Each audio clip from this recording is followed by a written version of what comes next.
এবং আমার ভক্তিমতী মায়েরা সকলের শ্রীপাদ পদ্মে আমি কোটি কোটি প্রণাম জানাই। তৎসঙ্গে আয়োজক বৃন্দ যে কমিটি, যাদের প্রচেষ্টায় আজ আমি এখানে এসেছি, আপনারা ভালোবাসা দিয়েছেন বলে আজ আমি এখানে এসেছি। তা আমি যে গান করব এমন ক্ষমতা বা শক্তি আমার ভিতরে নেই। ভিতরে সাউন্ড লাগবে, কমে গেল তো। হ্যালো হ্যালো, আগের মতো নেই। মনিটর শুধু, আমি বক্স দিতে বলছি না। হ্যালো হ্যালো,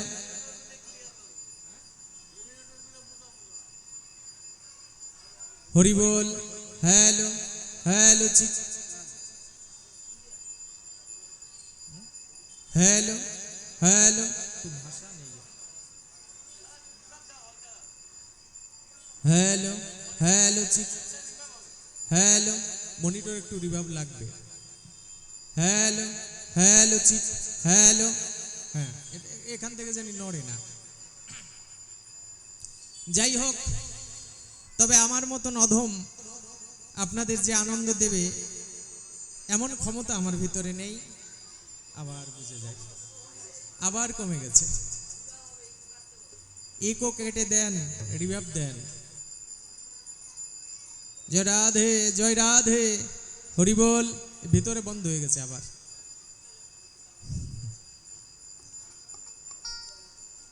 তবে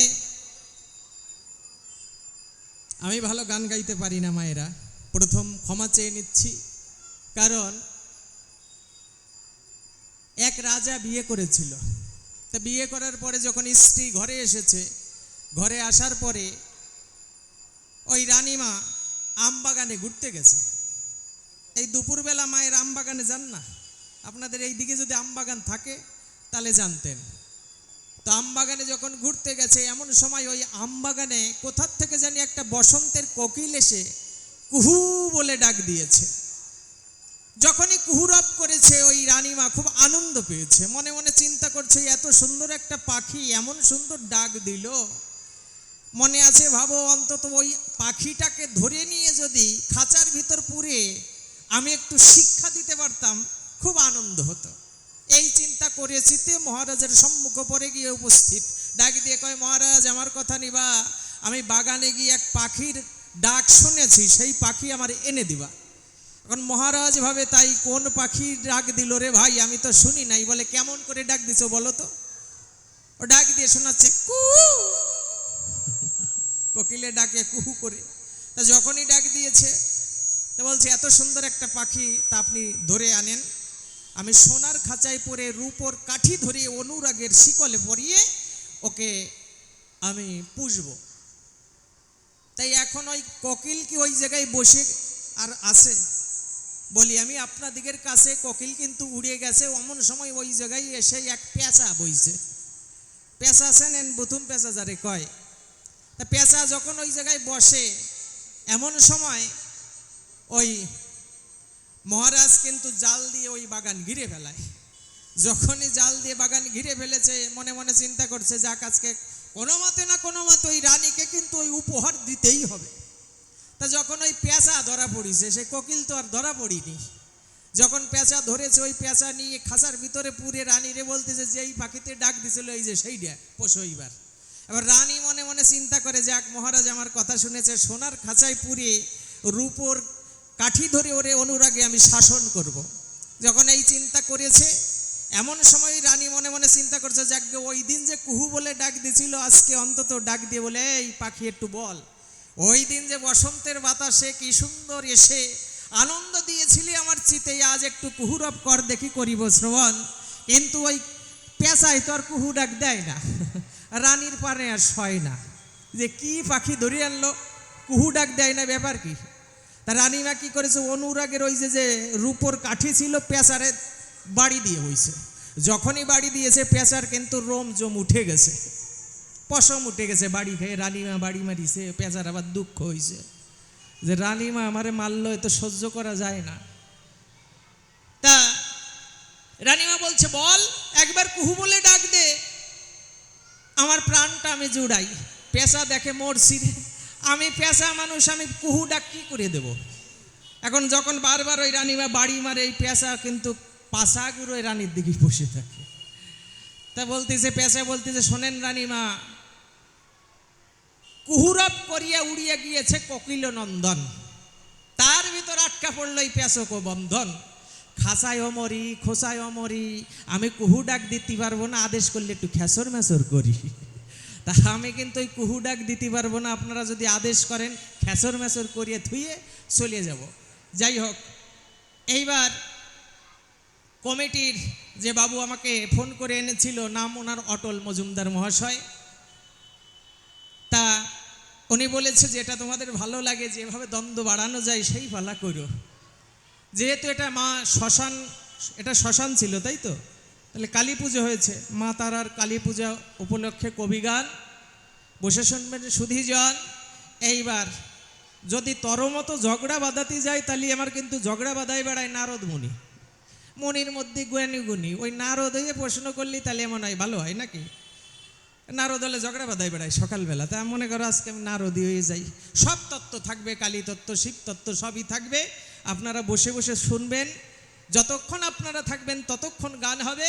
তাই আমি আপনাদের চরণে বারে বারে প্রণাম জানাই। আমার যদি ভুল ত্রুটি হয় আমাকে সন্তান জ্ঞানে মার্জনা না করে আমি যেখানে বসে থাকবো সেখানে গিয়ে বলবা বাবা এখানে তোমার ভুল হয়েছে, তাহলে আমি আমার ভুলটা শুধরে নেব। আমি বলছি না আমায় ক্ষমা করে দিতে। যাই হোক, আমি মা শ্মশানকালী প্রীতি একবার ধ্বনি দেব।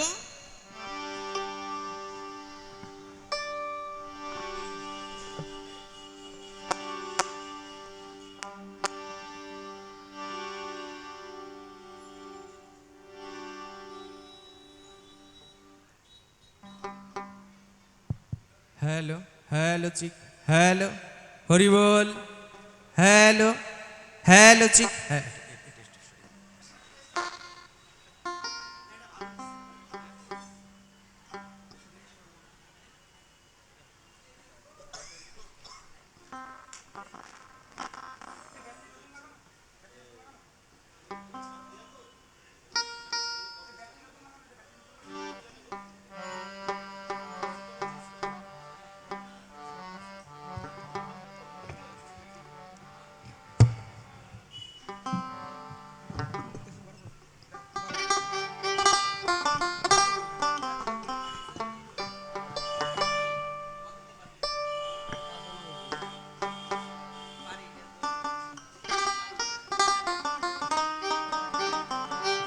হরি বল, হ্যাঁ হরি বল। মনিটর নেই, বাইরেটা তো আমি শুনবো না, আমি ভেতরটা শুনবো। হ্যালো হ্যালো হ্যালো চিক, হ্যালো এই শুনিস, হ্যালো হরি বল, হ্যাঁ ঠিক আছে মায়ের, আমি একটা ধ্বনি দিচ্ছি, আপনারা সবাই উলুধ্বনি করবেন, বাবারা জয়ের ধ্বনি করবেন। বলে জয় জয় শ্মশান কালী প্রীতি প্রেমানন্দে হরি হরি হরি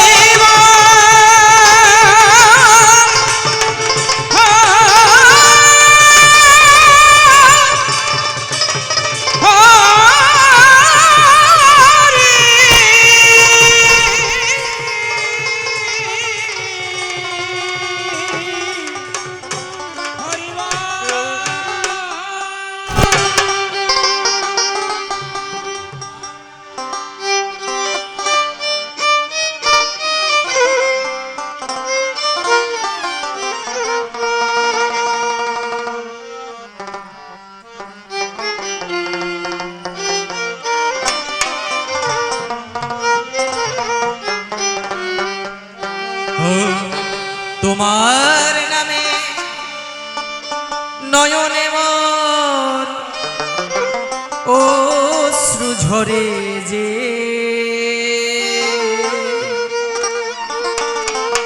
তুমি আছো দয়াল আমার বড় প্রমাণ সেই। তোমার নামে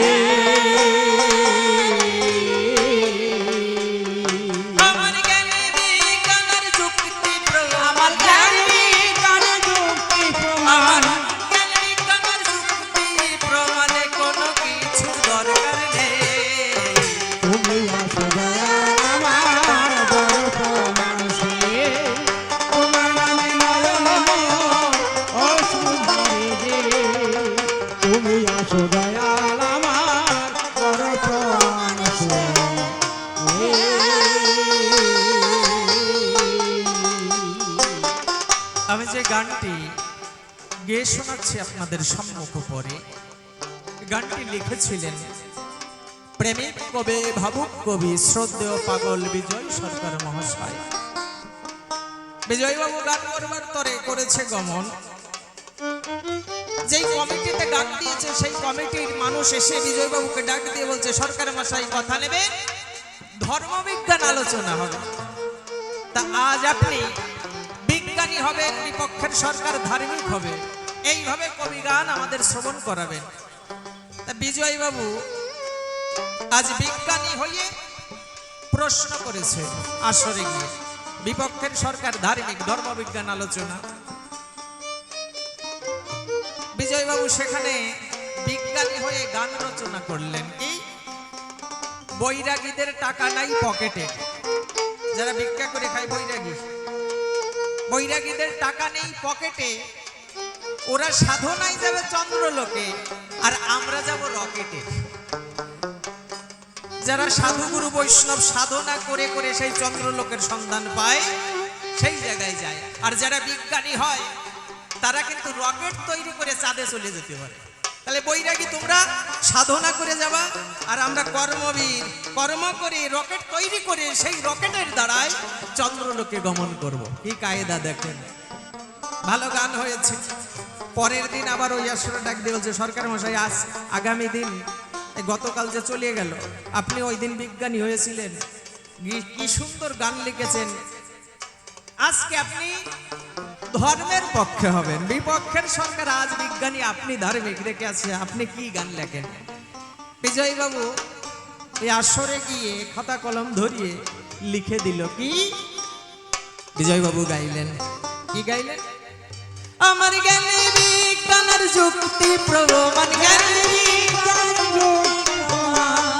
বিজ্ঞানের যুক্তি প্রমাণে কোনো কিছুর দরকার নেই।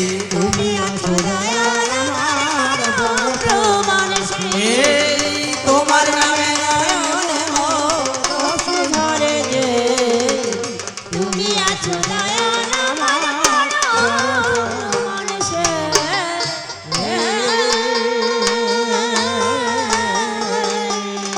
দয়াল তুমি যখন দাঁড়াও আমার এই মনের দুয়ারে, এই হৃদয় আমার ভরে ওঠে মধুর জোয়ারে।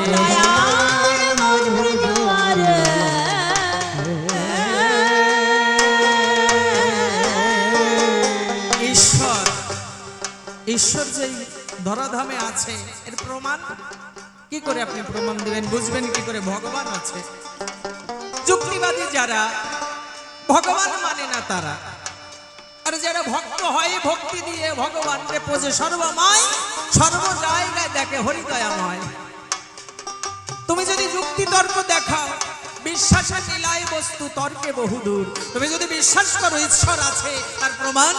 আচ্ছা আপনারা এখানে বসে আছেন, সবাই গান শুনছেন, মনে মনে চিন্তা করেন এখানে যদি কোনো মানুষ টক ভালো খায়, মনে করেন পাকা তেঁতুল আপনারা খুব ভালো খান, এই যে মায়েরা এই যে সামনে বসে আছেন, মনে মনে চিন্তা করেন দুপুরবেলা গরমের সময় পাকা তেঁতুল, তার ভিতরে বিট লবণ দিয়ে একটা লেবুর পাতা দিতে হবে, শুকনো লঙ্কার গুঁড়ো দিয়ে চটকাবেন, বেশ তেঁতুল আঠা আঠা হয়েছে, চটকাচ্ছেন আপনি, চটকাইছেন না, ওই দেখেন ওই যে ওই যে লাল চলে আইছে জিভের ভিতরে, দেখছেন। জিহুবাই যারা টক ভালো খায়, জিহুবার ভিতরে কিন্তু লালা দর্শন দেয়, তাই না, তেঁতুল কিন্তু নেই। আমি তেঁতুলের কথা উচ্চারণ করেছি, যারা টক ভালো খায় দেখো বারবার থুতু গিলতিছে, টক ভালো খায়। তাহলে তেঁতুল কিন্তু এখানে নেই, তেঁতুলের নাম উচ্চারণ করেছি, তাই আপনাদের জিহুবাই জল চলে আসে। হে ঈশ্বর, তুমি যদি না থাকতে, তোমার নাম নিলে যে ভক্তগণ চোখের জল ভাসায়, তুমি যদি না থাকতে প্রভু, তাহলে তোমার এই মধুমাখা নাম, তোমার এই কৃষ্ণ নাম শ্রবণে করে ভক্তদের চোখের জল পড়তো না। এতেই বোঝা যায় তুমি আছো হরি।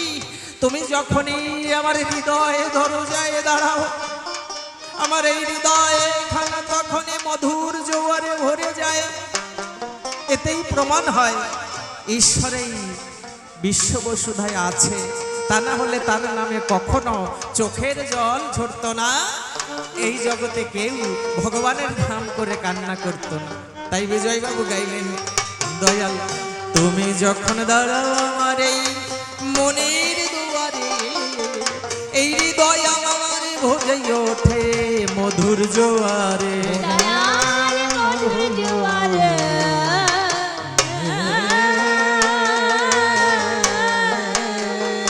আমার অন্তর বাহির দুধারে, অন্তর বাহির আমার দুধারে অন্তর বাহির দুধারে আমি দেখি যেন তোমারে। তুমি আছো দয়াল আমার বড় প্রমাণ সেই, তোমার নামে নয়নে মোর অশ্রু ঝরে যে, তুমি আছো দয়াল আমার বড় প্রমাণ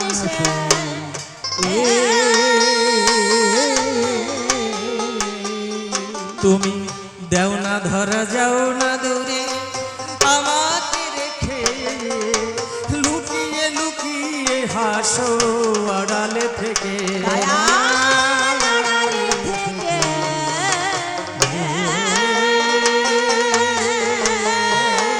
ভগবান তুমি থাকো যতক্ষণ গাছের ভিতর ফুল ফোটে ততক্ষণ, তুমি গেলে চলে ওই গাছও পড়ে ঢলে। তুমি এমন দয়াময় এমন সুন্দর বিশ্ব সৃষ্টি করেছ, তোমার সৃষ্টির শ্রেষ্ঠ জীব এই মানুষ। ঈশ্বরও সবসময় চায় মানব জন্ম যদি একবার পাওয়া যায়। এত সুন্দর জন্ম পেয়েছি, কিন্তু ভগবান কোনদিন এই জন্ম পেয়ে তো তোমার নাম গুণগান করতে পারলাম না। আমার যে প্রায় সময় হয়ে আসে, তোমার এত সুন্দর সৃষ্টি, মানুষের শ্রেষ্ঠ শ্রেষ্ঠ জীব মানুষ, মান আর হুশ যার ভিতরে তাহাকে বলে মানুষ। ভগবান তুমি এত সুন্দর সৃষ্টি করেছো, তুমি যে কত সুন্দর। তুমি যদি একবার তোমার ওই রূপ মাধুরী একবার ভক্তকে দর্শন করাতে, তোমাকে দর্শন করে হৃদয় খানা জুড়িয়ে যেত। যা করতে এসেছিলাম তার আমার করা হলো না। ভগবানকে কথা দিয়ে এসেছিলাম, ভগবান তুমি যদি আমার মায়ের জঠর থেকে মুক্তি দাও, তুমি আমার কথা নাও, আমার মায়ের জঠর যন্ত্রণা, আমি এই যে জঠরে থাকি এই যে যন্ত্রণা আমি সহ্য করতে পারি না। জঠরে থাকি অতীব কঠোরে, কৃমি কীটে আমাকে দংশন করে। প্রভু তুমি যদি আমাকে কৃপা করে এখান থেকে মুক্তি দিতে পারো, ধরো আমার কথা ধরো, আমি বাইরে গিয়ে তোমার গুণাগুণ করবো কীর্তন। ভগবান বলল আমি যে তোকে পাঠাবো তুই আমায় কি দিবি? ভগবান আমি তোমায় কি দেব? এই অনন্ত কোটি বিশ্ব ব্রহ্মাণ্ড তোমারই সৃজন, তুমি তো সবকিছু দিয়েছো, তোমাকে দেওয়ার মতো তো আমার কিছু নেই। তোমায় কি দিলে তুমি সন্তুষ্ট হও বলো? ভগবান গীতায় ডাক দিয়ে বলল কি, পত্রং পুষ্পং ফলং তয়ং যমে ভক্ত প্রযচ্ছতি তদাহং ভক্তং প্রহিতং মস্নামি প্রযতত্মনা। যদি কেউ প্রীতি সহকারে আমাকে রাজভোগ দিতে আমি বলিনি, যদি কেউ প্রীতি সহকারে আমাকে একটি গাছের পাতা দেয়, আমি একটি গাছের পাতা পেয়েই তার সেই ভালোবাসা প্রীতি আমি গ্রহণ করি। ভগবান যদি ভীষণ খরা হয়, বৃক্ষে যদি পাতা না থাকে, তাহলে তোমায় কি দেব? ও তুই খুব যুক্তিবাদী হয়েছিস। বৃক্ষে যদি কোনো পাতা না থাকে, তাহলে তুই একটু নদীর জল আমার চরণে দিস, আমি সেই নদীর জলটুকু নিয়ে তোর সেই প্রীতি আমি গ্রহণ করব। এই যদি ভীষণ খরায় ওই নদীর জল শুকিয়ে যায়, তাহলে তোমায় আমি কি দেব? ভগবান ডাক দিয়ে বলল, নদীর জল শুকিয়ে যায়, গাছের পাতা ঝরে যায়, ফুলও পড়ে যায়, কিন্তু চোখের জল কোনো সময় পড়ায় না। তুই যদি তোর চোখের জল দিয়ে দুটি তুলসী পত্র ধরে আমার চরণে দিস, আমি তোর সেই চোখের জলে দেওয়া, তোর সেই প্রীতি ভালোবাসা মাখানো, সেই স্নেহময় ভালোবাসাটুকু আমি গ্রহণ করব। আমি কিছুই চাই না কারোর কাছে, আজ তোমার দেওয়া সবকিছু। দুটি চক্ষু দিয়েছিলে বলে আমি দর্শন করে গেলাম, আমাকে একটা মুখ দিয়েছিলে বলে আমি বলে গেলাম, আমাকে দুটি বাহু দিয়েছিলে বলে কর্ম করে গেলাম, দুটি চরণ দিয়েছিলে বলে হেঁটে হরিবাসরে যেতে পেরেছি। সব তো হারিয়ে যাবে ভগবান। ওই দেখো পশ্চিম আকাশে রবি আমার প্রায় বসে গেল। যতগুলো দিন নিয়ে এসেছিলাম একে একে সব চলে গেল। আমার বন্ধু বান্ধব আত্মীয় স্বজন কত ছিল, একে একে সবাই চলে গেল। আমারও যে যাওয়ার সময় হয়ে গেল, তাও তো আমি তোমার নাম গুণাগুণ করলাম না। তোমার নাম শ্রবণ করে শুনেছি ওই বৃন্দাবনে পাষাণ পর্যন্ত গলে যায়। তুমি আমার হৃদয়খানা কি পাষাণ দিয়ে তৈরি করেছো যে তোমার এই মধুমাখা নাম শ্রবণ করে আমার এই কঠিন বজ্র প্রায় এই হৃদয়খানা গলল না। ঈশ্বর, তোমার ভক্তগণ দেখো কত উদয় হয়েছে। তুমি কৃপা করে আমায় এইটুকু প্রেম দাও, এইটুকু ভক্তি দাও, আমার হৃদয়খানা জানি কৃষ্ণ নামে গলে যায়। আমি আর কিছু চাই না। আপনারা যারা আজ উপস্থিত হয়েছেন, আমার বড় ভাগ্য, সবাই এসেছেন। আপনারা কিঞ্চিত কিঞ্চিত আশীর্বাদ যদি আমায় করেন, পূর্বজন্মে হয়তো বা কোনো সুকৃতি করেছিলাম যারা দ্বারা সাধু সঙ্গ করতে পারে, আমি হাজার হাজার মায়ের চরণ ধুলি নিতে পারি। আপনারা যদি আশীর্বাদ করেন, অন্তত আমি শেষের দিন পর্যন্ত জানি আপনাদের সামনে দাঁড়িয়ে গান শুনিয়ে যেতে পারি। আপনারা এই আশীর্বাদ করবেন, যতদিন থাকি আমি যেন সব সময় কৃষ্ণ বলে সেই ভগবানকে স্মরণ রাখি। এই নিবেদন আপনাদের শ্রীচরণ কমলে আমি করিবার উপর। তাই দেও না ধরা, যাও না দূরে আমাকে রেখে, লুকিয়ে লুকিয়ে হাসো আড়ালে থেকে। আড়ালে থেকে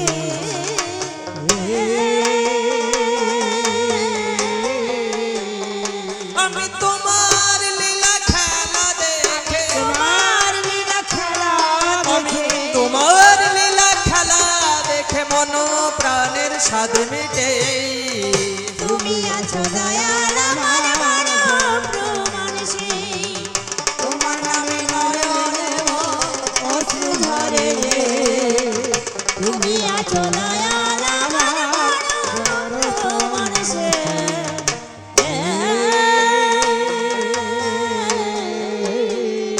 আমি ঘুরিতে চাহি নাই অসারে সংসারের পিছু, তোমার চরণ তলে মাথা রাখিব নিচু। দয়াল রাখিব নিচু।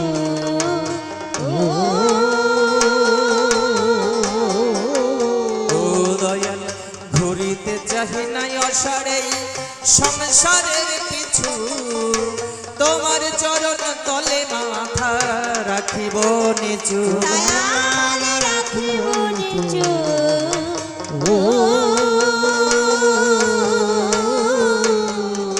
আছে আমার বলতে যাহা কি, আছে আমার মতে যাহা আছে আমার বলতে যাহা কিছু সবই তোমায় সঁপে দে। তুমি আছো দয়াল আমার প্রমাণ সেই, তোমার নামে নয়নে অশ্রু ঝরে যে।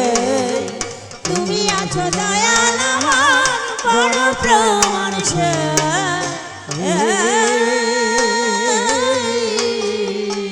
ও দয়াল, কত লোকের ভালোবাসায় আমি পেলাম জীবনে, এই জীবন তো জোড়াই না দয়াল তোমা বিহনে। দয়াল তোমার বিহনে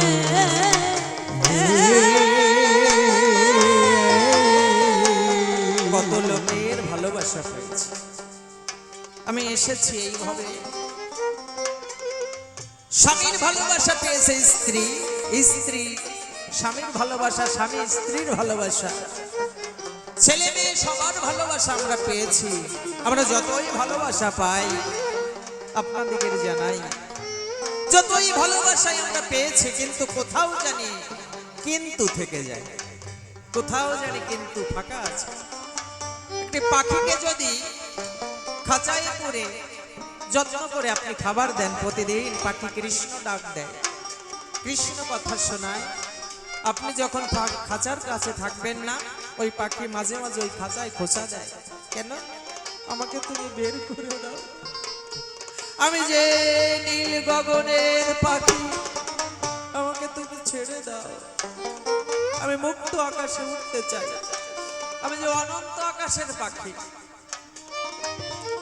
জগদীশ গোসাই ভোরবেলা 4টের সময় উঠে কৃষ্ণ নাম করতে করতে রাস্তা দিয়ে যায়। তো কৃষ্ণ নাম করতে করতে রাস্তা দিয়ে যাচ্ছে, এক বাড়িতে দেখে একটা টিয়া পাখি খাঁচার ভিতরে।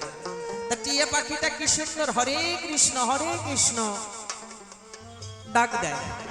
জগদীশ গোসাই কৃষ্ণ নামের মালা ঝুলি নিয়ে ওই পথে যখন যাই, ধেয়ে ওই পাখিটাকে দর্শন করিয়ে জগদীশ গোসাই মনে মনে চিন্তা করে, আহা রে, মানুষ হয়ে কোনদিন কৃষ্ণ নাম করে না কেউ, কিন্তু এত সুন্দর একটা পাখি খাঁচার ভিতরে দিয়েছে রাখি, কিন্তু এত সুন্দর কৃষ্ণ নাম করে উচ্চারণ, আহা রে, মানব হয়েও মানুষ কোন সময় ঈশ্বরের নাম নেয় না, কিন্তু বনের এক পাখি হয়েও এত সুন্দর মধু কৃষ্ণ নাম করে। ওই পাখিটা জগদীশ গোসাইকে ডাক দিয়ে কয়, গোসাই কি আমাকে এরা খাঁচার ভিতর আটকে রেখেছে, তোর কি ইচ্ছা? আমার বড় ইচ্ছা, আমি শুনেছি পশু পাখি যদি বৈষ্ণবের পরশ পায়, তার জনম নাকি ধন্য হয়ে যায়। হে গোসাই, তুমি তো বড় বৈষ্ণব,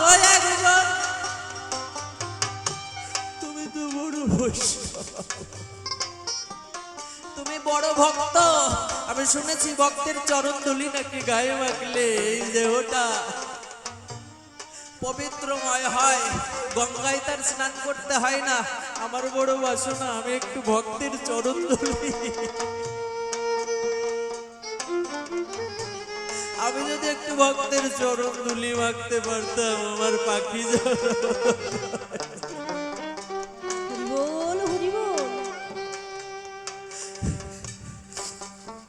জগদীশ গোসাই বাড়ির মালিকরে ডাক দিল, কথা নেও, পাখির খাঁচার দরজা খুলে দাও।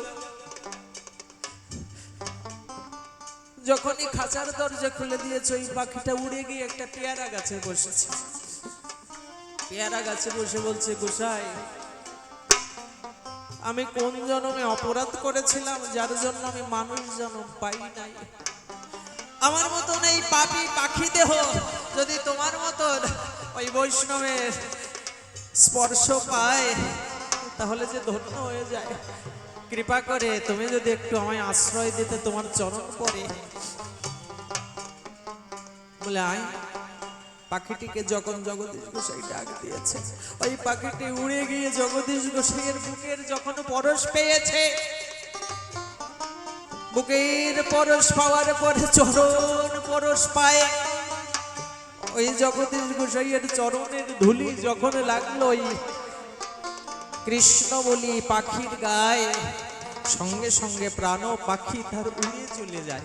আর বৈষ্ণব পরশে মনের হরসে দেহখানা তার গোবিন্দের চরণে চলে গেল।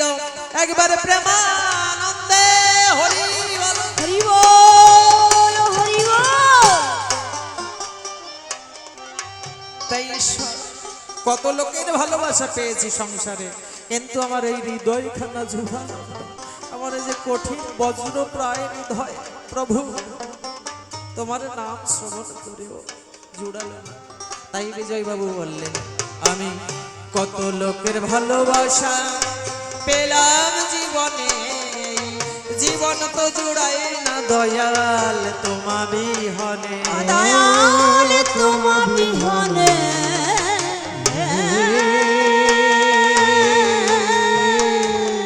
তোমার নামে নিয়ে বসে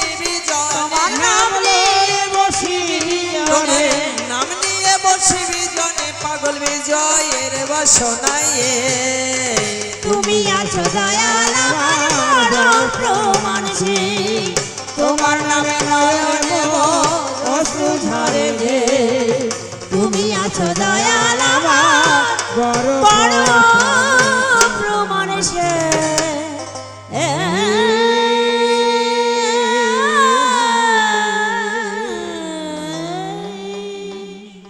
নমি কৃষ্ণ বংশীধারী মুকুন্দ মুরারি হরি পারের কান্ডারে তুমি মঙ্গল আলয় অখিলেই জীবের প্রতি অগতির তুমি গতি সৃষ্টি স্থিতি তোমাতে প্রলয় স্থাবর জঙ্গমাদি তুমি তো সৃজিলে বিধি সুরগণ নিরবধি তব বন্দন গীতি গায় আর সমুদ্র হিমাচল স্বর্গমত্ত নভূতল নত শিরে চরণতল প্রণতি জানাই তুমি কৃপাময় অতি আমি অতি মূঢ়মতি তোমা কৃপা ভক্তি মোর কিছু নাই তাই জীবন সাজেতে আসি বাজাইয়া তোমার মোহন বাসি অধমেরে দিও তুমি ঠাই যাক বন্দনার ভাব করি একান্ত অদ্য কবির যে বৃত্তান্ত আদ্য অন্ত সিদ্ধান্ত চূড়ান্ত করতে মনেরই বাসনা আছেন যত কৃষ্ণ ভক্ত গৌর ভক্ত কালী ভক্ত সকলের মনে নিয়ে জায়গা আজ এই সবার পুরোভাগে দাঁড়িয়ে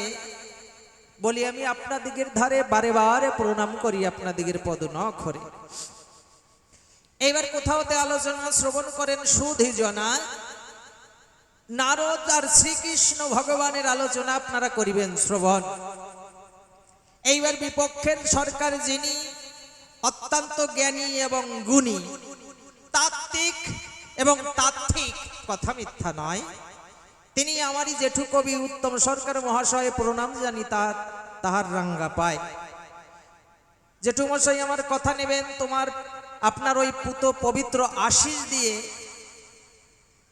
আমাকে আজ এই নারদের ভূমিকায় যাতে আমি কথা বলতে পারি এই আশীষটুকু আপনি দিয়ে যাবেন যাই হোক এইবার বিপক্ষের কবি জেঠুমশাই উত্তম সরকার তিনি কৃষ্ণ সরকার কৃষ্ণ ভগবান হয়ে দাঁড়াবে এই সভ্য সবার ঠাই এইবার আমি নারদ হয়ে দিয়ে যাব ঘাই আপনারা বসে বসে শুনে যাবেন তাই এইবার আমি হলাম নারদ মুনি মুনির মধ্যে জ্ঞানী আর গুণী মাঝে মাঝে যাই কোথায় আছে আমার কৃষ্ণ গুণমণি পরিবারে দর্শন হাতে থাকে আমার যন্ত্র বিনা জানি না নাম কৃষ্ণ মন্ত্র বিনা কৃষ্ণ নাম করিয়া ঘুরিয়া বেড়াই একদিন মনে মনে করিয়া চিন্তন যে কোথায় আছে কৃষ্ণ ভগবান একটু করতে যাই দর্শন অনেকদিন হয় নাই দেখা কেমন আছে আমার কৃষ্ণ বাঁকা সেই দর্শন করবার তরে বিনা যন্ত্র নিয়ে করে আর পাশার মধ্যে ডেকি যন্ত্র নিয়ে আমি করিছি গমন এইবার আপনারা ডেকি চেনেন মায়েরা চেনেন না এই শহর হয়ে পড়িছে চেনেন এই জায়গায় যায় ওই পায়ের ভরে দিয়ে ফার দেওয়া লাগে এখন তো আপনারা ওই যে ধান নিয়ে মেশিনে গেলে পরে বেঁধে দেয় আর আগে কিন্তু ওই ঢেকিতে করে ওই ধান উস্তে হতো খুঁজতে হতো কত কিছু করতো আমি জীবনে দেখিও নাই আমি শুনেছি দেখছেন আপনারা না যাকে এই জায়গায় মনে আছে তাহলে ডেকি ওই ডেকি যদি থাকে তাহলে মায়েরা অনেক শরীর স্বাস্থ্য তার ভালো থাকে কারণ ওই কাজ করতে হয় এরা এখন তো ওই শুয়ে খাইয়ে বসে থাকে এই হয়ে যায় এই জন্য মাঝে মাঝে ডেকির ভার খাওয়া ভালো ভার না ভালি অন্য ভার খাওয়া ভালো যাকে এই জায়গায় এই কথা থাকবে তা ভগবানকে দর্শন করবার তরে বলি আমি আপনাদিগের ধারে বিনা যন্ত্র নিয়ে করে আমি কৃষ্ণ গুণ আগুন করতে করতে দ্বারকাতে দিলাম দর্শন দ্বারকাতে যখন যাই কি বলবো আপনাদিগের ঠাই ওই যে আমার মায়ের সঙ্গে দেখা হয় ডাক দিয়ে কই মা তুমি আমার কথা নিবা আমার ভগবান কোথায় আছে একটুখানি জানাইয়ে দিবা তখন আমার মা কয় জানি নে দেখছেন এমন ভাবে কইছে আমি জানি নে মনে হচ্ছে আমার সংসারে খুব দ্বন্দ্ব চলতেছে যাকে আমার এই জায়গায় থাকি দরকার নেই আমি ধীরে ধীরে ওই প্রভাস নদীর তীরে ঘেসে আমি যখনই যাই কিছু দূর যেতে না যেতে কোথাওতে জানি একটা চিৎকার শুনতে পাই বাঁচাও প্রাণ চলে যায় কে আছো কোথায় এমন করে কে জানি চিৎকার করে মনে মনে চিন্তা করি আমি মনে মনে ভাবি তাই আমি একটু সামনে যাই কে এমন মনন চিৎকার করে রে ভাই তা যখন কিছু দূর যাই কোথায় ওই চিৎকার আসছে সেই ধ্বনি শ্রবণ করতে করতে আমি যখন যাই একটি নিম গাছের তলায় গেলাম গিয়ে এক দৃশ্য দেখলাম, কি ওই যে আমার কৃষ্ণ কমলাক্ষী, আমি সেই কথা বলে রাখি, ওই ভগবান ওই জায়গায় বসে করুণ আত্মনদ করে, আমার প্রাণ গেল, আমি এখনই মরে যাবো, আমি স্বদেশে চলে যাবো। ওরে নারদ, আমার সময় নাই, তুই আমার কথা নিবি, আমার এক গ্লাস জল দিবি, অন্তত জল খাইয়ে স্বদেশে চলে যাই। আমি কই আচ্ছা জ্বালারে মশাই, ভগবান কৃষ্ণরে দেখতে পাই, মনে হচ্ছে কেউ দেশে খোসা পড়িছে কলার মোসা, এমন ভাবে পড়িয়ে কান্না করতেছে। পায়ে কিন্তু খানিক মাংসও নাই, পায়ে মাংস নাই, রক্ত ঝরিয়ে যায় রে ভাই, এমন ভাবে দাঁড়াইয়া রয়েছে, আমার শুয়ে আর্তনাদ করে আমার প্রাণ কানাই যে নারদ, কিঞ্চিত জল যদি করো অর্পণ, এই জল খেয়ে আমি দেশের মানুষ দেশে করিব গমন। আমি মনে মনে ভাবি তাই জল দেবো রে ভাই, জল দিলি যদি ভগবান মরিয়ে যায়, মরার আগে অন্তত শেষের জিজ্ঞাসা অন্তত করিয়ে যায়, ভগবান জল তোমারে দেব, তা তুমি জল না খাই আমার কথা নেও, আমার সাথে তাড়াতাড়ি হাসপাতালে চলো। নাকি মরিয়ে যাচ্ছ, এই মরণ অবস্থায় জল না দিয়ে হাসপাতালে নেওয়া ভালো? তা ভগবানকে বলছি, ভগবান কথা নেও, তাড়াতাড়ি আমার সাথে যাও। ভগবান কয় আমার ওই টাইম নাই, এখন টাইম প্রায় শেষ, আমি যাব নিজের দেশ, তুই আমার কথা নিবি, একটুখানি জল দিবি। আমি বলি জল পরে দেবো, আগে আমার প্রশ্নের জবাব দিয়ে মরবা। মরো, আমার তাতে আপত্তি নাই, তুমি মরবা মরো, তুমি আমার কথা ধরো, মরার আগে অন্তত আমার কিছু প্রশ্নের জবাব দিয়ে তাই তোমার মরা লাগবে। কি ভগবান, তুমি হলেন সর্বশ্রেষ্ঠ শক্তিমান, এই পৃথিবী তোমারই দান। শোনো কৃষ্ণ ভগবান, তুমি বললে তাই যে আমার মরণ নাই। ভগবান বলেছে না, ন জয়তে মৃয়তে, আমি জন্মাই না, আমি মরিও না। তা ভগবান যদি জন্মাই না, আবার মরে না, আবার এই যে দেখতে পাচ্ছিস মরতিছে, হ্যাঁ মনে হচ্ছে এখনই তুমি মরবা মরবা ভাব, তুমি বলো কি আমার জন্ম নাই মরণ নাই, আবার মরতিছো তাই দেখতে পাই। ভগবান আমার কথা নিবা, তুমি মরিয়ে যাচ্ছ কি করি, তোমার জন্ম নাই, তাই তোমারে আমি জানাই জন্ম নাই, তোমার জন্মাষ্টমী দেখতে পাই। এই যে মায়েরা কয়েকদিন আগে জন্মাষ্টমী হয়েছে, ঠিক পাইছেন? ভগবান নিজে গীতার মধ্যে বলিছে আমার জন্ম নাই, আমার মৃত্যু নাই, তাহলে জন্মাষ্টমী কেউ না তালোর জন্মাষ্টমী হইল নাকি? এই কয়েকদিন আগেই তো গেল। তা তুমি আমার কথা নিয়েও ভালো করে বুঝাইয়ে দিও, তোমার জন্ম নাই, আবার জন্মদিন কোথাও দেখতে পাই। তাই তোমার প্রথম প্রশ্ন করি দান, শোনো কৃষ্ণ ভগবান, দিও তুমি শুদ্ধ সমাধান। জন্ম নাই, আবার জন্মদিন পালন করে কেন? এইটা আমার জানবার বাসনার হৃদয়, তাই না? জানবার বিষয়। আপনারা কিন্তু পাই টু পাই লিখে মনে রেখে যখন ভগবান আসবে বলবেন ডেকে, কৃষ্ণ কথা নেও, এই জন্মাষ্টমীর মানে বুঝাইয়ে দেও। যাক, প্রথম প্রশ্ন গেল হইয়ে, কার্য নাই কথা কইয়ে, এইবার দ্বিতীয় প্রশ্নের দিকে যাই। ভগবান তুমি যে বললে তাই, যে আমি অনন্দীয় সুন্দর কানাই, আমার এই জগতে সবাই সমান, আমার কাছে কেউ ছোট কেউ বড় নাই, সবাই আমার সৃষ্টি, সব আমার সৃষ্টির শ্রেষ্ঠ জীব, যে পশু পাখি কীট পতঙ্গ যাই আছে সবাইকে আমি সমান ভালোবাসা দেই, তাই তো? সবাইরে যদি সমান ভালোবাসা দেও, তুমি আমার কথা নেও, ওই যে পাণ্ডবরা যে যুদ্ধ করে, ওই যুদ্ধের ভিতরে তোমারে আমি দর্শন করতে পাই, তুমি অনন্দীয় কানাই, তুমি কিন্তু পক্ষপাতিত্ব করেছিলে গ্রহণ। তাহলে তুমি যদি সব যদি সৃষ্টি তোমারই হয়, শোনো কৃষ্ণ দয়াময়, তাহলে পক্ষপাতিত্ব নেওয়া কি ভালো হয়? তুমি আমার কথা নিয়ে ভালো করে বুঝাইয়া দিও, ওই কুরুক্ষেত্রের ভিতর কি তোমার কোনো পক্ষপাতিত্ব ছিল নাকি? এইটা আমি জানতে চাই তোমার কাছে, এই জন্য দ্বিতীয় প্রশ্ন সহকারে আমি দিয়ে যাই। ভগবান কৃষ্ণর দাদাকে বলরাম, বলরাম একদিন তীর্থ পর্যটন করবার তরে বলে, কৃষ্ণ নটবরে আমার কথা নিবি, আমাকে একটা রথ সাজাইয়ে দিবি, আমি রথে করে তীর্থ পর্যটন করবার তরে করিব গমন। কৃষ্ণ তাই দাদার কথা মতো রথ সাজালো, অবিরত রথ সাজাইয়া যখন বলরামের সম্মুখে দিল দর্শন, বলরাম কয়ে তাই এইবার ভাই আমি যাই। এই বলে বলরাম দাদা যখন প্রথম পা ওই রথে দিল, আর এক পা কিন্তু মৃত্তিকায় ছিল, এমন সময় বলরাম দাদা ডাক দিয়ে কয়, ওরে ভাই, আমি আর তীর্থ পর্যটনে আমার যে দরকার নাই, কেন? প্রকাণ্ড এক দৃশ্যই আমি করেছি দর্শন। কি? আমি দেখি প্রকাণ্ড এক ভয়ানক রূপ ধরে মনে হয় ও হস্তিনাকটাকে গ্রাস করবে, এই সব বড় বড় দাড়ি, এত বড় বড় চুল, এত বড় বড় নখ, রাক্ষসের প্রায় আমি দেখতে পাই এই হস্তিনাকে গ্রাস করবে বলে ভাই, এই জন্য যদি কোনো বিপদে পড়ে সবাই আমার কি উচিত তীর্থ পর্যটন করবার দাদা তুমি যাও, কোনো অসুবিধা নাই। বলে না আমি দর্শন করেছি। বলে তোমার মনে হয় গ্যাসের প্রবলেম হয়েছে।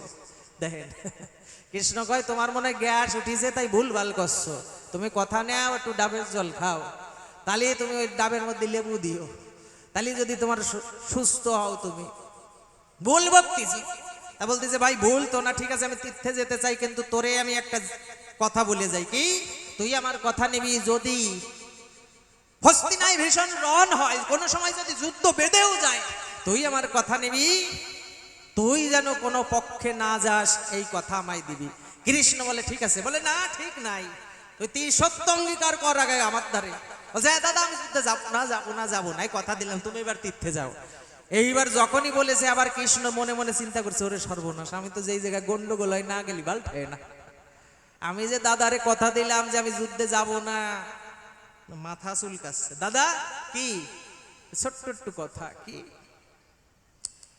যুদ্ধে আমি যাব না, ঠিক আছে, কিন্তু যদি যাইয়ে বসি, দেখেন কি চালাক, যদি যাইয়ে বসি তাহলে কি হবে? বলে ভাই তুই এই মাত্র কথা দিলি তুই যাবি না, এখন বলিস যদি যাইয়ে বসি। শোন কৃষ্ণ কালো শশী, তুই যখন তোর কথা উঠিয়ে নিচ্ছিস আমার কথা নিবি, যদি তুই যুদ্ধে যাস আমার কথা নিবি, তুই কিন্তু যুদ্ধে গিয়ে কোনো সময় অস্ত্র হাতে না তুলিবি। হ্যাঁ ঠিক আছে দাদা। ওই যে কৃষ্ণ দাদার কিন্তু কথা দিয়েছিল, ও যুদ্ধে যেয়ে কোনো সময় অস্ত্র ধরবে না, শস্ত্র করবে না, কোনো পক্ষপাতিত্ব নেবে না। আবার সেই কৃষ্ণ কিন্তু দৌড়াইয়ে গিয়ে ওই যে পঞ্চপাণ্ডবের পক্ষ নিয়েছিল, তাই না মা? এই যে লক্ষ লক্ষ মানুষ করে খুন জ্বলাইলে পাপের আগুন, ভগবান কথা নিবা। তুমি যে গীতার ভিতর বললে কি ধর্মক্ষেত্র কুরুক্ষেত্র সমবায়তা যুজুৎসবা, ধর্মক্ষেত্রে কুরুক্ষেত্রে, এই যে যে কথা ভগবান দিয়েছে বক্তৃতা, ধর্মক্ষেত্র কুরুক্ষেত্র, তাহলে যেখানে মানুষ মরিছে সেই জায়গায় কোনোদিন ধর্মক্ষেত্র হয় নাকি? হাজার হাজার মানুষ যেই জায়গায় মরে সেইটা কি ধর্মক্ষেত্র কয়? হাজার হাজার মানুষ মেরিয়ে কি ধর্ম দেও সরাসরে, বলো তুমি ব্যাখ্যা করে, তোমার কাছে জানতে আকিঞ্চন। তাহলে বুঝলেন, হাজার মানুষ মারলে কি ধর্ম হয়? কোনোদিন কোনোদিন হয় না। পাই টু পাই জবাব নিয়ে যাবেন, নয়তো ফাঁকি দিয়ে চলে গেলে কৃষ্ণ কমলাকে আর কোনোদিন ধরতে পারবেন না। তা তুমি আমার কথা নিয়ে ভালো করে বুঝাইয়ে দিও, মানুষ মেরে কি কোনো ধর্ম হয় সরাসরি? বলো তুমি ব্যাখ্যা করে, তোমার কাছে জানতে আকিঞ্চন। এই যে কয়টা 3 নম্বর প্রশ্ন গেল হয়ে, আপনারা শুনলেন যত সুদি সতে। 3টে কি দেওয়া ভালো? 3টেই কি দিয়ে দেবো মায়েরা, নাকি আরেকটা বাড়াবো? আরেকটা দেবো? ওই দেখেন উনি বলতেছে আরেকটা দেও। তার মানে 3টে জিনিস তো শত্রুরই দেওয়া যায় না। ভগবান আমি একটা সমস্যায় পড়েছি, কি যে ভগবানের নাম নিয়ে এই জগতের মানুষ বেঁচে থাকে, যেই ভগবানের নাম শেষের দিন না নিলে নাকি মানুষের সদ্গতি হয় না, সেই মানুষ সেই ভগবানই যদি মরিয়ে যায়, তাহলে সেই মরা মানুষের নাম কি পরে আর কেউ নেবে? দেখেন তো ওই নাম নিয়ে আমি কৃষ্ণ নাম নিয়ে ঘুরে খাইয়ে বেড়াই, এখন আমি যদি বাড়ি যাবানি সকালবেলা মানুষ বলবেন এই সরিয়ে যা, যে নাম নিয়ে বেড়া সেই মরা মানুষের নাম নেওয়া ভালো না।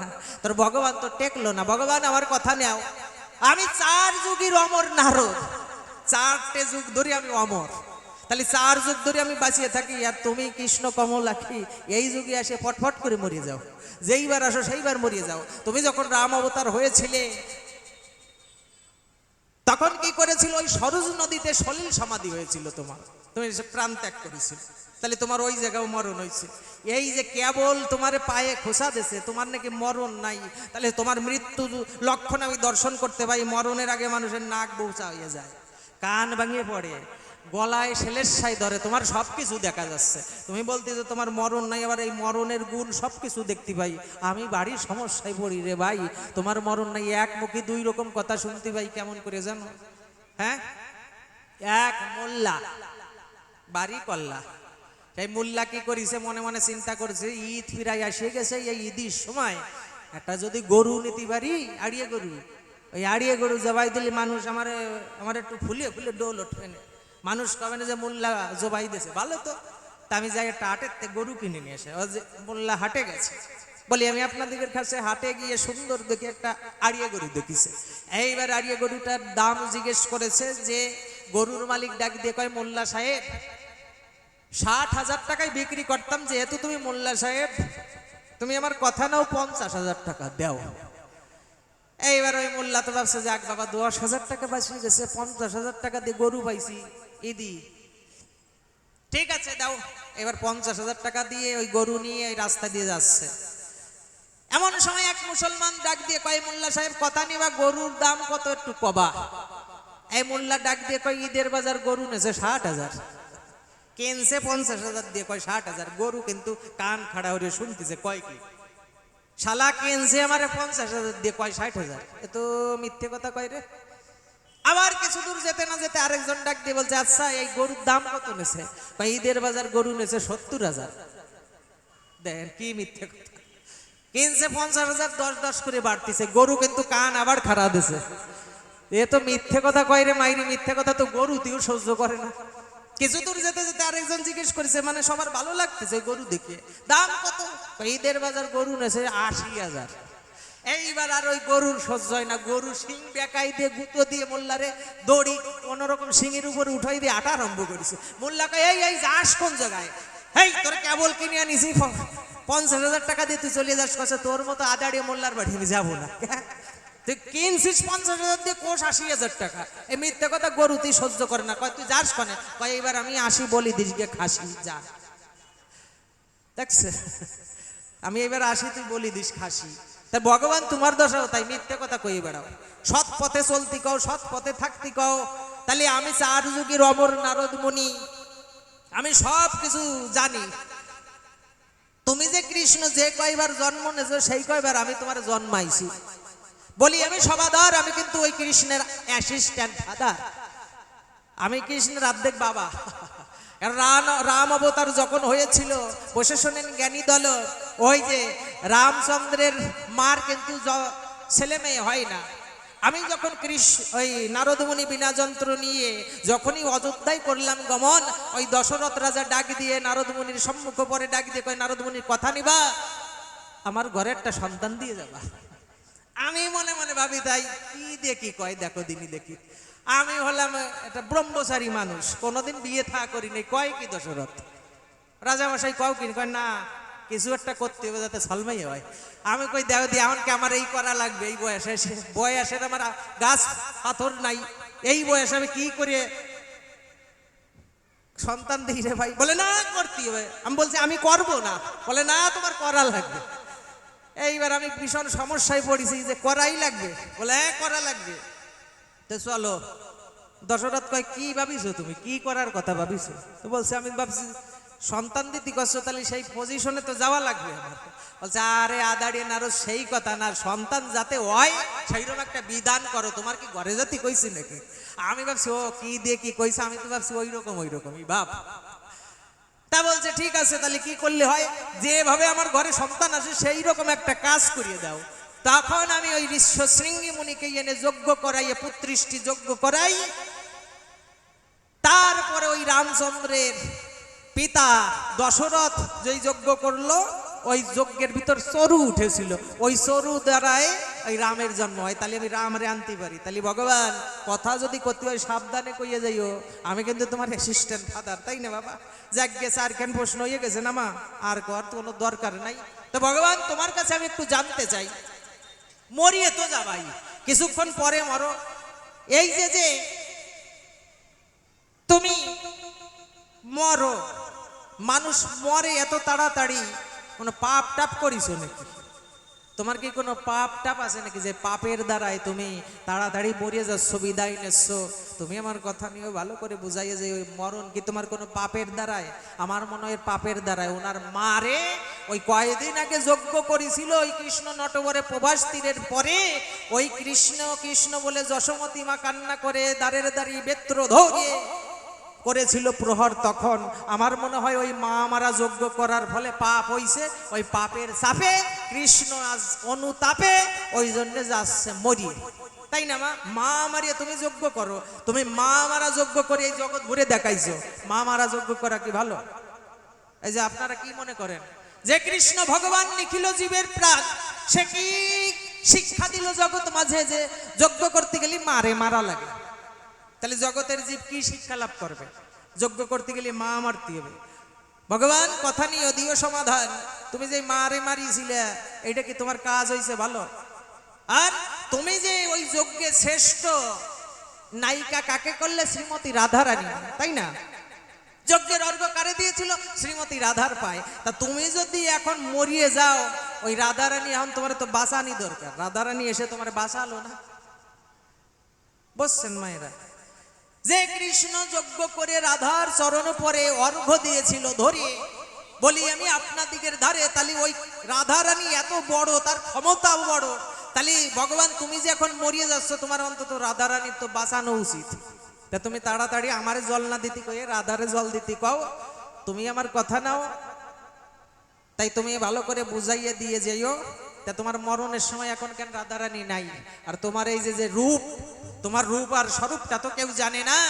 শোনো কৃষ্ণ কেলে শোনা, তুমি একটু ব্যাখ্যা করে বুঝাইয়ে যেও সবারই সদন। এইবার আমি একটা গান গেয়ে বলি, আমি আপনাদিগের ধারে এইবার ধীরে ধীরে বিদায় নেব এখন। এইবার আপনারা কিঞ্চিত ধৈর্য ধরে করিবেন শ্রবণ, এরপরে আসবেন আমার কৃষ্ণ জনার্দন। প্রথমবারে বেশি কথা বললে পরে সে হয়তো অখুশি হতে পারে, এই জন্যই অল্প অল্প করিয়ে দিচ্ছি ছেড়ে। এরপরে আসবে আমার কৃষ্ণ জনার্দন, আপনারা বসে বসে করিবেন শ্রবণ।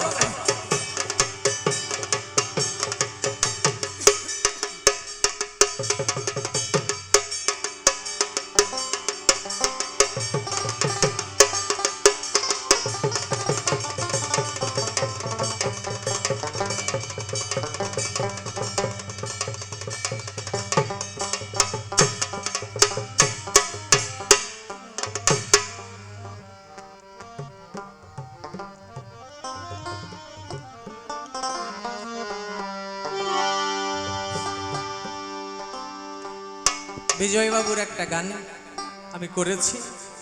বিজয়বাবুর শিষ্য রসিক সরকারের গান একটা না গাইলে ভালো লাগে না। এইবার আমি একটু রসিকবাবুর একটা গান করব। সেই রকম তো আর আমি পারবো না, যা পারি আপনারা সেইভাবে শুনবেন।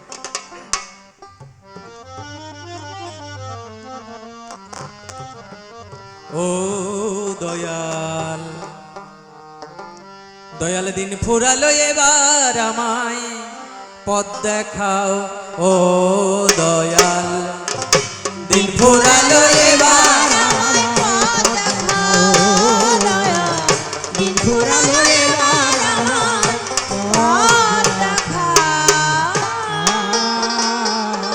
আমার জীবন বিনা তোমার হাতে, জীবন বিনা তোমার আমার জীবন বিনা তোমার হাতে বিদায় সাজের সুর বাজা। দিন ফুরালো এবার আমায় পথ দেখাও দয়াল, দিন ফুরালো এবার আমায় পথ দেখাও।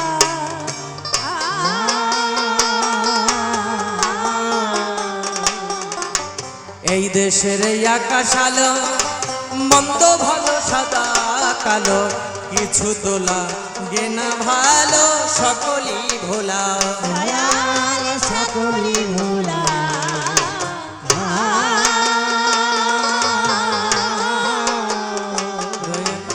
এই দেশের এই আকাশ আলো, মন্দ ভালো সাদা কালো, কিছু তোলা গেনা ভালো, সকলই ভোলা। দয়াল সকলি ভোলা।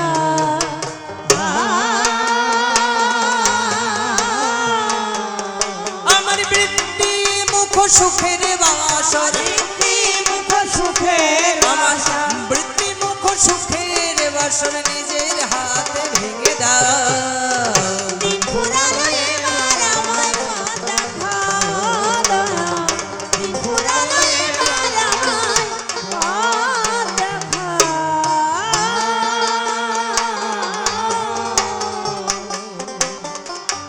যারে আমি ভাবলে মাপন, সেই ভাঙে সুখের স্বপন। ভবে সবার স্বভাব গোপন, বুঝলাম না তো তা। দয়াল বুঝলাম না তো তা।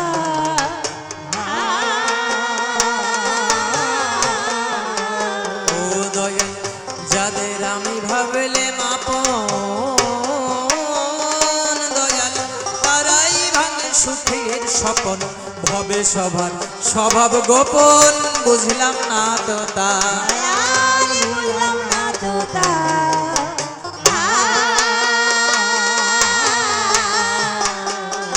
এবার অবুঝ আমার মন বোঝাতে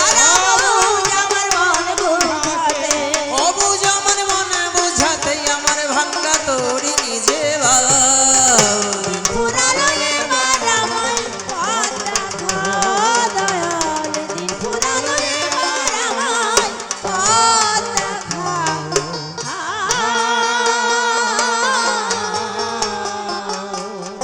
আমার কাজ কি পয়ে পরে রে বোঝা কাজ কি ভালোবাসা খোঁজা এই জীবন যদি সরল সোজা না হলো কখন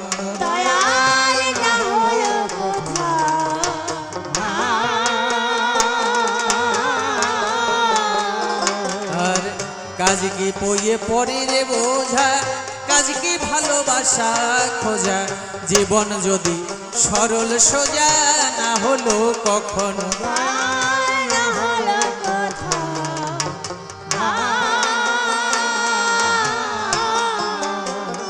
আমি যে দেশে যে দেশেই ছিলাম ও দয়াল রে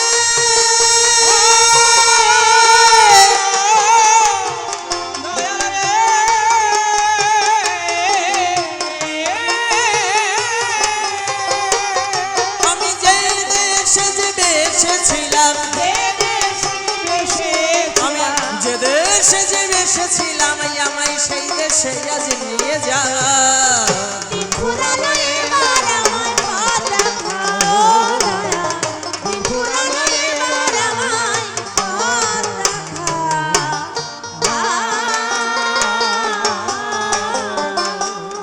আর দিনের কুসুম পড়লো ঝরে সন্ধ্যা নামের আধার করে রইব না আর ঘাটে পড়ে ভাসাইলাম না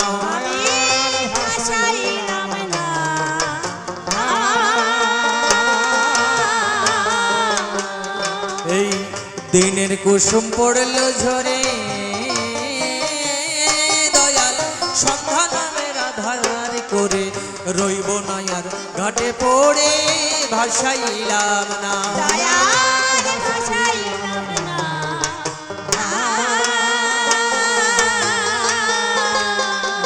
এদিন রসিক বলে দিন বন্ধু এদিন রসিক বলে দিন বন্ধু আমার ভাঙ্গা তোড়ি নিজে বাবা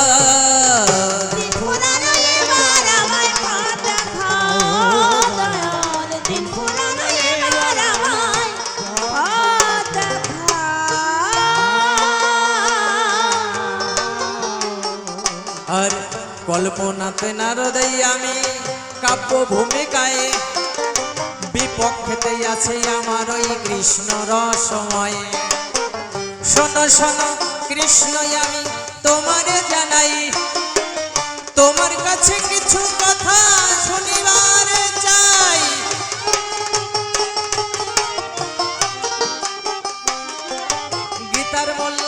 গীতার ভেতর বললে তুমি ওহে ভগবান তোমার নাকি এই জগতে মরণ কভু নাই তোমার নাকি এই জগতে মরণ কভু নাই কিন্তু আমি তোমাকে আজই মরতে দেখতে পাই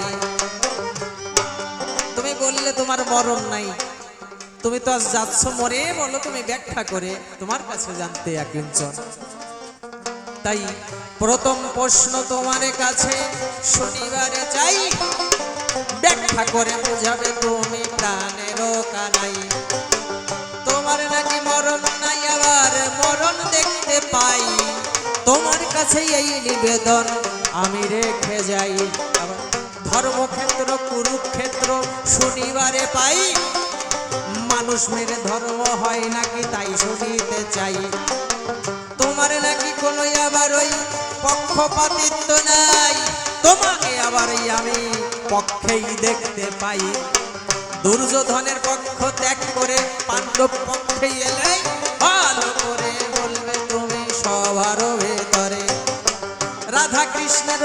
স্বরূপ আমি জানবার তরে প্রশ্ন করে গেলাম আমি ও হে নটবরে ভালো করে বলবে তুমি সবারই সদন আজ তোমার কথা শুনবে যতই আছে জ্ঞানীজন তুমি রূপ স্বরূপ রাধা কৃষ্ণের ব্যাখ্যা করে যাবে তাই তোমার চরণ পরে ও নিবেদনে রেখে যাই শোনো শোনো কৃষ্ণ আমি তোমারে জানাই আর তবে বেশি কথা বলে দরকার কিছু নাই তবে ভগবান তোমারে সাবধান করে দিয়ে যেতে চাই কথা বলতে আসে তুমি জানি আবার চালাকি করে চলে যেয়ে না চালাকির ভাবে জানি জবাব দিয়ে যায় না এই চালাকি কেমন জানেন শুনবেন চালাকি কারে কয় দাঁড়াও চালাকি কারে কয় জানেন না তা তুমি জানি চালাকি করিয়ে জবাব সারিয়ে যাইয়ে না তুমি যেভাবে প্রশ্ন করেছি সেইভাবে জবাব দিয়ে যাই মানে চালাকি করাটা কেমন জানেন ওই এক ডাক্তার মনে মনে চিন্তা করছে আমার ডাক্তারি তো চলে না অন্তত একটা কাজ করি সাইনবোর্ডে লিখে দেবো কি আমার এই জায়গায় এসে চিকিৎসা করবা যদি আমি রোগ সারাতে না পারি আমার ভিজিট হচ্ছে 100 টাকা রোগ সারাতে না পারলে 1000 টাকা ফেরত দেবো বুঝেছেন একজন মনে মনে চিন্তা করে যাক আমি এখন আর কোনো রোগ মুখ নিয়ে যাব না এখন তো আমি রুগী সাজবো রুগী সাজলে কি হবে যে ওষুধ ডাক্তার দেবে ওষুধ ফেলে দেব আবার ডাক্তারের দ্বারা যে কব রোগ সারে নাই 100 টাকা দাও 500 টাকা 1000 টাকা এইভাবে নিয়ে আসবো রোগ তো সারলেও আমি তো ওষুধ খাবো না চালাকি করে টাকা নিয়ে আসবো এখন কি করেছে ওই ডাক্তারের কাছে ওই সাইনবোর্ডে লেখা আছে ভিজিট 100 টাকা রোগ সারাতে না পারলে আপনাকে 1000 টাকা ফেরত দেওয়া হইবে এখনো প্রথম দিন গেছে ডাক্তার মশাই আমার যেটা রোগ হইছে কি আমার একটা রোগ হইছে কি রোগ বলে আমি কিছু মনে রাখতে পারি না এমন ডাক্তার মনে মনে ভাবে তাই ও মনে রাখতে পারো না তাহলে তোমার কি তো সাংঘাতিক রোগ মনে থাকে না কিছু বলে আমার বউ যদি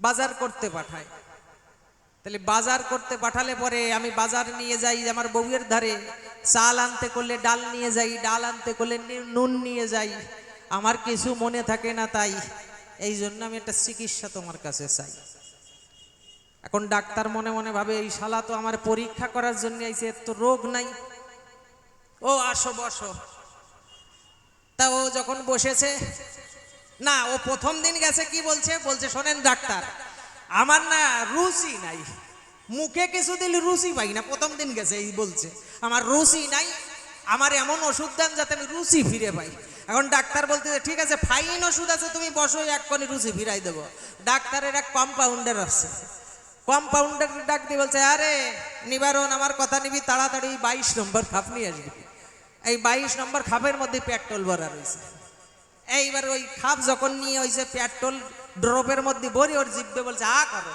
যখনই হাফ করেছে ওই পেট্রোল সঙ্গে সঙ্গে 2-3 ফোঁটা জিভের মধ্যে দিয়ে দিছে যখনই দিছে বলছে আখ থু থু থু ডাক্তারে কি খাওয়াইছে এর মধ্যে তুই পেট্রোল ভরা আমি কি ঠিক পাই না নাকি ডাক্তার কয় তোর যদি জিভে স্বাদই না থাকবে পেট্রোল যে দিছে ঠিক পালি কেম ভাই 100 টাকা দিয়ে বাড়ি ছুটে যায় এখন মনে মনে চিন্তা করছে শালা তো 100 টাকা নিয়ে নিল রে 1000 টাকা নিতে এসে 100 টাকার বর্তুকি গেল ঠিক আছে আমিও চালাক দেখা যাক পরের দিন যাবো এবার পরের দিন সপ্তাহখানিক যাওয়ার পরে আবার রোগী সাজেছে আজকে যাইয়ে বলছে যে ডাক্তার আজকে যে আমার কি রোগ হইছে আমি কোনোদিন আপনার দ্বারা আসি নাই ডাক্তার বলছে হ হ তুই তো আসিস নাই ডাক্তার চিনে ফেলিছে এই শালা তো আইছিল কয়দিন আগে বলে হ হ তুই তো আসিস নাই না বলে না আসি নাই চোখ শুয়ে করছে আমি কোনোদিন আসি নাই ডাক্তার বলতে যাই তুই তো বাড়ি ফাইন রুগী হইছিস বলে হ্যাঁ আজকে কি তোমার রোগ হয়েছে বলো বলছে ডাক্তার আমার রোগ কি জানেন ওই যে বুলা রোগ কোন ডিস্ট্রিক্টের জানি বুলা ডিস্ট্রিক্টের লোকের বুলা রোগ থাকে তাই না এই যে বুলা ডিস্ট্রিক্টের লোক তা আমার বুলা রোগ হয়ে গেছে ডাক্তার আপনি এই রোগটা সারিয়ে দেন বলে বুলা রোগ এত ভালো রোগ আসো আমি ওষুধ দিচ্ছি এইবার ও যখন বসে রয়েছে ভাবছে ডাক্তারের দ্বারা আজকে 1000 টাকা নিয়েই যাব তারপরে বাড়ি যাই 1000 টাকা দিয়ে বাজার করে খাবো এবার বলতেছে নিবারণ কথা নিবি তাড়াতাড়ি 22 নম্বর খাপ নিয়ে আসবি ওর দেখছে শালা আগের দিন তো পেট্রোল খাওয়াইছে রে না না না না ওইটা আনবেন না কয় কে ওর মধ্যে পেট্রোল আছে আমি জানি তা বলছে তুই যে ভুলিয়ে যাস তো ওই যে এক সপ্তাহ আগে আইছিলি 22 নম্বর খাবে পেট্রোল ছিল, তুই যে মনে রাখিস তাহলে তোর স্মৃতি শক্তি ফেরত আইছে, দে 100 টাকা দিয়ে বাড়ি চলে যা। ও দেখছে মোর সিরে শালা আজকেও 100 গেল, তাহলে তো ওই ডাক্তারের সাথে পারিয়ে উঠা যাচ্ছে না। যাকগে পরের দিন আবার রোগী হয়ে আসবো, দেখি এই ডাক্তারের সাথে বোঝাপড়া না করি আমি যাব না। এইবারও যখন 1 মাস হয়ে গেছে, 1 মাস পরে আবার এসছে ওই ডাক্তারের কাছে, এসে বলছে ও ডাক্তার মশাই, বলে কি চশমা পরে আইসে, কানা সাজিয়েছে, লাঠি একটা ভর দিয়ে বলে ডাক্তারের দোকান কি এই জায়গায় নাকি? কম্পাউন্ডার ধরে নিয়ে আইছে, বলছে হ্যাঁ হ্যাঁ ডাক্তার ঠিক পাইছে, এই শালা আবার আইছে। হাই আসো আসো আসো, বলে কি হয়েছে বলো? আর ডাক্তার বলে না, আমি চোখে দেখি না, আমি যে পৃথিবীর আলো কেমন কোনোদিন করি নাই দর্শন, তুমি আমার কথা নিবা, তাড়াতাড়ি একটু আমার চোখে সারানোর ব্যবস্থা করে দিবা। ডাক্তার করে মানায়, আমি তো কানার চিকিৎসা করি না। এখন ওর মনে বল আইছে, হ্যাঁ আজকে দেখি রোগ সারাতে না পারলে 1000 টাকা তো দেবে, ওর বল আইছে এবার ভীষণ। তাহলে ডাক্তার মশাই কি বলেছিলেন আপনি? বলে কি বলেছিলাম? আপনি না বলেছিলেন রোগ সারাতে না পারলে সাইনবোর্ড দেখিয়েছেন, লিখেছেন কি রোগ সারাতে না পারলে 1000 টাকা দেবেন, তাহলে আপনি দিয়ে দেন, আমি বাড়ি চলে যাই। এখন ওই ডাক্তার মনে মনে চিন্তা করেছে, তুই যে আমার সাথে চালাকি করতেছিস আমি কি ঠিক পাই নাই? ডাক্তার পকেটেতে 500 টাকার 2খান নোট ওর হাতে ধরিয়ে দিছে। নো তো কানা না, কানা সাজিছে, চশমা খুলে দেখতেছে। 500 টাকার 2টে নোট দিয়ে বলতেছে, ডাক্তার মশাই কি আপনি কি আমার বোকা পাইছেন? হ্যাঁ আপনি কি আমার বলদ পাইছেন? বলে কে? মোদি সরকার 500 টাকার নোট বাতিল করেছে, সেই 500 টাকার বাতিল করা নোট তুমি 2খান আমার হাতে দিলে কেন? ডাক্তার কাছে মোদির বাতিল করা নোট যে তোর হাতে, তোর যদি দৃষ্টি ক্ষমতা না থাকে তুই নোট দেখলি কি করিয়ে? 100 টাকা দিয়ে বাড়ি চলে এই বলে 300 টাকা চলে গেল, আর টাকা আর হইল না। এই জন্য ভগবান তুমি জবাব দিতে এসে চালাকি জানি করিয়ে না, এই জন্য তোমার কাছে করি যে বর্ণনা, জবাব দিতেই এসে জানি চালাকি করো না। ভগবান তুমি এবার আমার কথা নিও, পরিপূর্ণ জবাব তুমি আসরেতে দিও। পূর্বের কবিয়াল দেখুন যারা ছিল, একে একে কালের টানে স্বদেশেতে গেল, বজায় রাখিতে হলে এই বাংলার কৃষ্টি নূতন 2-1 করতে হবে সৃষ্টি। আমার প্রতি শুভ দৃষ্টি সবাই করবেন দান, জানাই আমার মধ্যে ফুটে ওঠে ফুল বাগান, ওই রাজহংস স্বভাব মতো জল দুধ দেয়, ওই জলটুকু বাদ দিয়ে দুধটুকু খাই। আপনারা জানি ওই রাজহংস কথা, আমার কিন্তু জল দুধ মিশ্র মুক্তি তাই দাঁড়িয়ে জায়গায় আমি যদি পড়ে যাই, ক্ষমা তো দরকার কিছু করে দেবেন, ক্ষমা করে আসেন বলিলে দান আপনাদের জন্য উড়াইতে পারে, আপনাদের আসর থাকে মনে হলো, তবে আশা রাখতে থাকে তুমি আমার ভাই বান্ধা হয়ে তারপরে সালাম জানাই, সালাম নিয়ে কালাম করে করবে শুধু আপনার জন্য আমি গাইতে পারবো। এই পর্যন্ত আমার পালা সঙ্গ হয়ে গেল, যাচ্চারিষ্ট প্রীতি প্রেমানন্দ একবার হরি হরি বলো, হরি বল হরি বল।